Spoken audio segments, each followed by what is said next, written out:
October 6, 2018. Even with all news noise focusing on the Brett Kavanaugh Supreme Court confirmation fight and the not NAFTA trade agreement among the U.S., Mexico and Canada, it would be a mistake to miss this week's most significant geopolitical development, the dramatic unfolding of the Trump administration's intensified offensive on China. The administration's clearest and most comprehensive broadside on China yet followed what one official called thousands of hours of study and planning. It will involve agencies across the U.S. government, from the Pentagon to the U.S. Trade Representative. The consequences will be both immediate and potentially generational for global economic and security matters.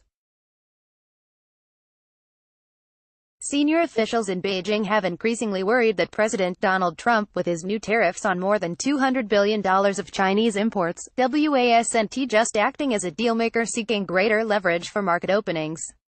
They suspected a shift was afoot in Washington to more fundamentally address the Chinese challenge. Now the Chinese have their answer.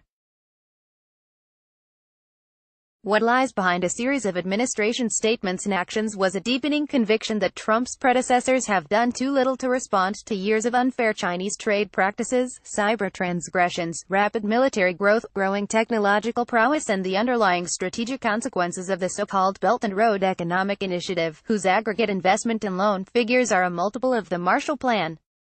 4 pieces of news this week underscore the far-reaching, multifaceted nature of the Trump administration efforts aimed at China, with senior officials promising more in the weeks ahead.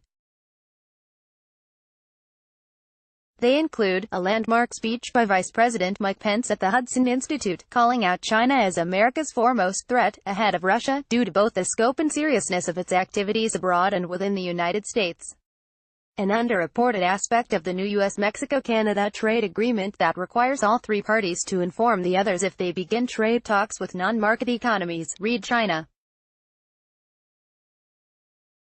Trump administration officials view it as a template for trade deals to follow. A leaked report that the U.S. Navy's Pacific Fleet has proposed a series of military operations during a single week in November to send a warning to China and to provide a deterrent to Beijing's regional military ambitions. On Friday, the Pentagon released the results of a year-long look at vulnerabilities in America's manufacturing and military-industrial base. China represents a significant and growing risk to the supply of materials deemed strategic and critical to U.S. national security, including a widely used and specialized metals, alloys and other materials, including rare earths and permanent magnets, the report says. Pence went far beyond Trump's UN speech statement that China was acting to influence American elections against him.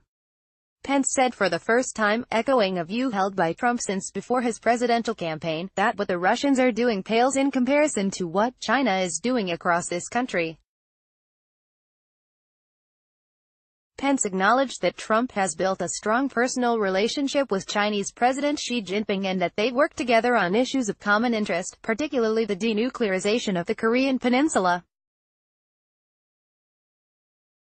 But, said Pence, the American people deserve to know, Beijing is employing a whole-of-government approach, using political, economic and military tools, as well as propaganda, to advance its influence and benefit its interests in the United States. China is also applying this power in more proactive ways than ever before, to exert influence and interfere in the domestic policy and politics of our country. Some will argue that the timing of the Trump-China reset has an electoral purpose ahead of U.S. midterms elections. However, the comprehensive approach ensures it will last long beyond November. It also reflects a shift of thinking among American experts regarding China.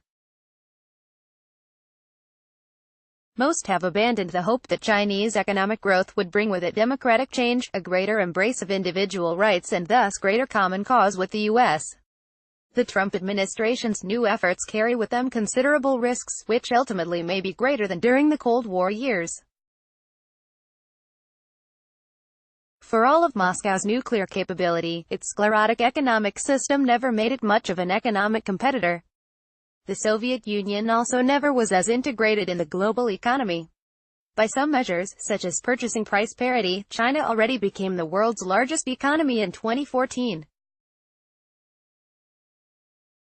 Although such epic, historic contests never begin with military conflict in mind, they frequently end that way. The real lesson of history, writes Anthony Quartisman of CSIS, paraphrasing Santayana, is that it really doesn't matter whether one remembers the past or not. One repeats it anyway.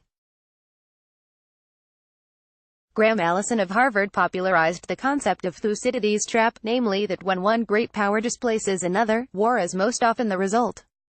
He argued this week that to avoid that outcome this time around, the US and China will require the kind of extreme imagination that has failed them thus far. Trump administration's China shift is one of its boldest moves yet. Far more difficult will be to forge a strategy that manages the competition without conflict and deploys extreme imagination to create a world order that defends U.S. interests and embraces a risen China.